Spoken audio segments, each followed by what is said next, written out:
And yes, I am ready to take the lashes again. But what I want to do is to give you a sense of what I see happening in the business of financial planning and investing in this age of AI that we are living in. And I'm calling it Superhuman Advisor.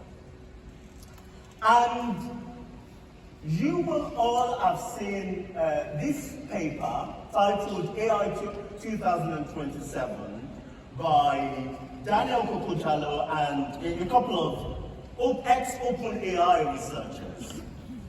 And the paper has some really fascinating insights. The key point from that paper is that there are already today thousands of AI agents that are able to think at 8 times the human speed of reasoning. Although they are still somewhat unreliable in performing tasks that we do as knowledge workers. But what these guys predict is that over the coming months, these AI agents are just going to get smarter and smarter and more reliable. And fast forward in 18 months' time, in 2027, these AI agents will get to a state that is known amongst AI researchers as AGI, Artificial General Intelligence. This is a state where computers can actually perform any intellectual tasks that a human can do, an ordinary human can do. And they will be capable of thinking at 40 times the speed of human. And very shortly after, late 2027, these guys predict that we will have artificial superintelligence. This is where computers can perform any intellectual tasks than the smartest human professional in that field. Now, I'm not going to get into all of the sci-fi scenario about AI developing its own goals and becoming misaligned with humans. But let's say that these guys have their time frame completely run by about 5 to 10 years. That takes us to 2020, 2035 for achieving AGI and superintelligence. Think about what happens between now and then.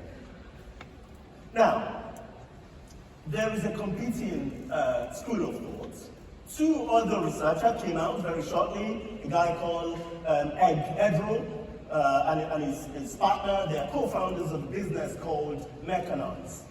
And Mechanize is on a mission to automate knowledge work.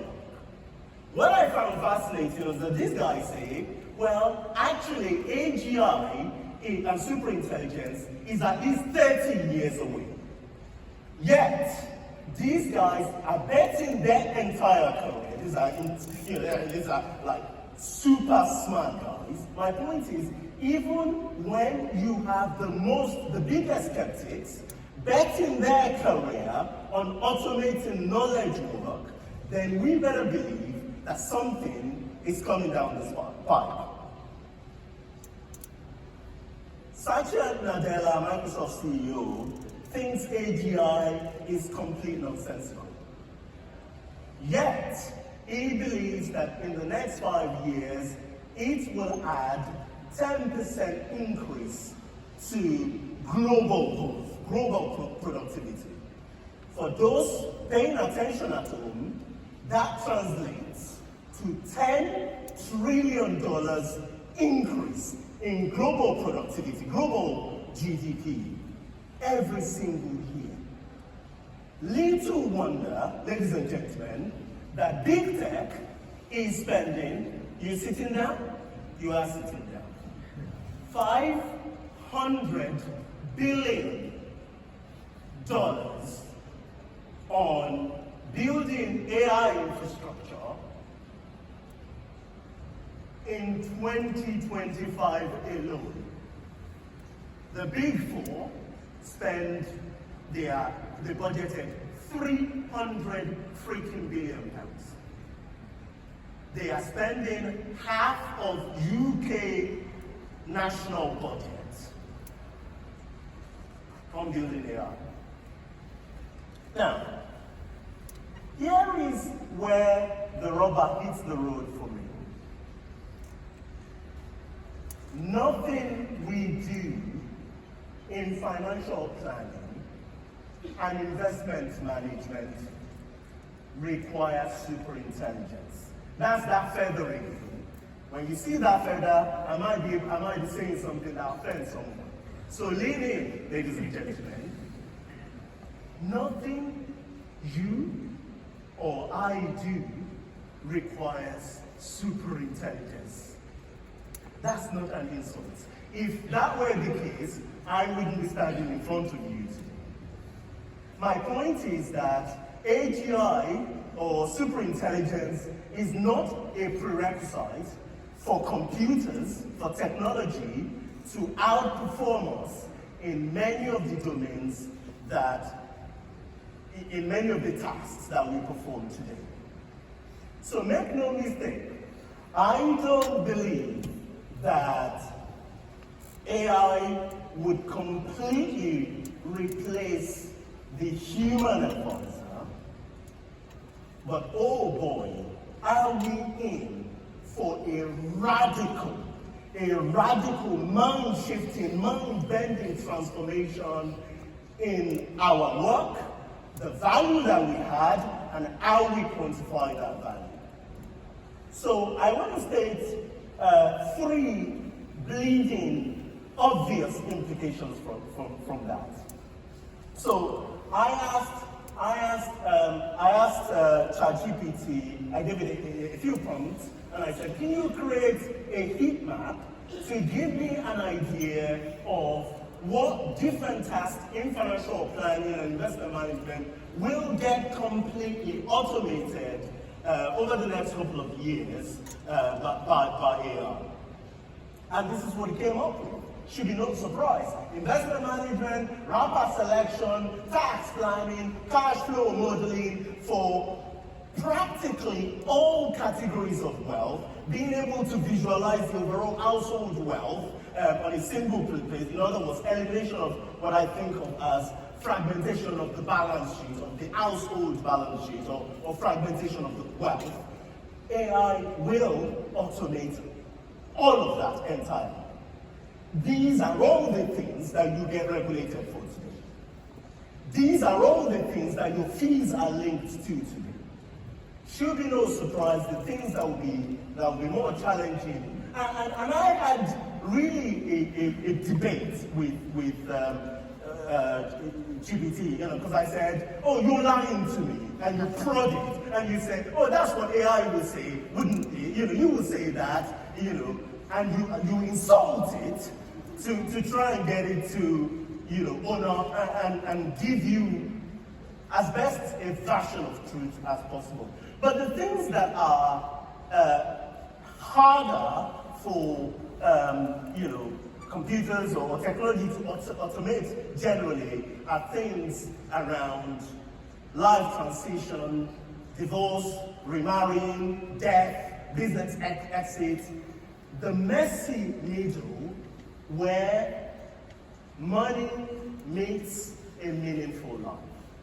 So ladies and gentlemen, the radical transformation that we're about to experience in this profession, I believe set the pace for the superhuman advisor. The superhuman advisor is not half human, half machine. She is fully human because she employs technology to automate all of this stuff that gets in the way of her being human. So here's those three big implications. Investment management is not just being disrupted, it is being devoured slowly, methodically by technology. And it is crystal clear to me that the future belongs not to traditional investment managers who are adopting technology, but to technology companies who are transforming the way investments are managed. I know that's controversial, and I mean no offense to anyone. This is what I really truly believe. And we saw this in a tiny little corner of our own world. The little insight we had when we started Timeline, Betafolio was called then, just over 5 years ago. We still have it on our website today, is that investment management is a commodity, thanks to technology. And you're looking for the proof of the pudding. Right. Now, I know the child police will have me arrested for child crime just after this. They're waiting, just as soon as I get. And I know it looks stupid. I'm not that stupid. I could have this in two different charts, and mock you about, but why have two charts when you can have one? Anyway, what it shows is the blue line is, of course, Timeline AUM, as of February, I think. February, I don't know what the market's, March. And then you see our fees over time, the total fees of the classic and tracker portfolio. And that black line is what's happened to the total fees of average MPS. Now, the figures between 2021 and 2024 are real figures thanks to NextWealth. I made up the 2025 figure as an estimate, right? So that's what's happening. Now, if I didn't know any better, if I didn't know the difference between correlation and causation and all that nonsense, I will claim credit, we will claim credit at Timeline for bringing down the typical cost of MPS by about 50%. But I can't get my head that far up my bum. Oh, wait, I am doing it. Stop, Abraham. Get your head out of your room. But that's what's happening.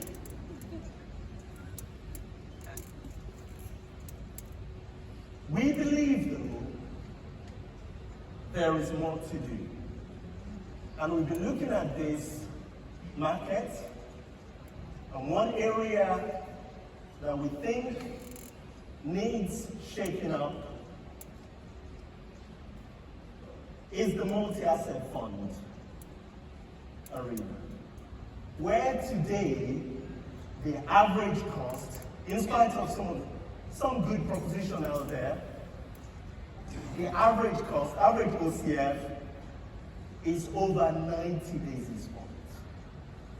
And so, today, after a lot of blood, sweat, and tears by our incredible team, led by the unstoppable Nikki Inting-Jones, we are announcing, subject to regulatory approval, the launch of Timeline multi-asset funds. This is where you clap.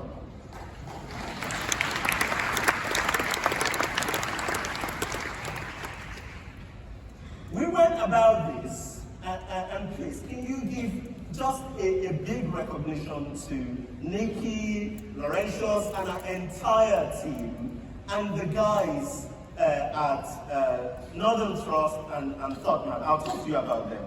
We went about this in a different way.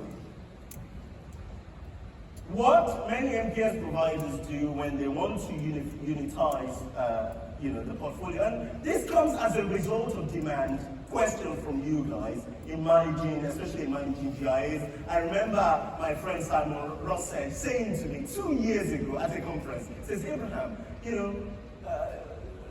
we need a structure that is better suited for GIAs.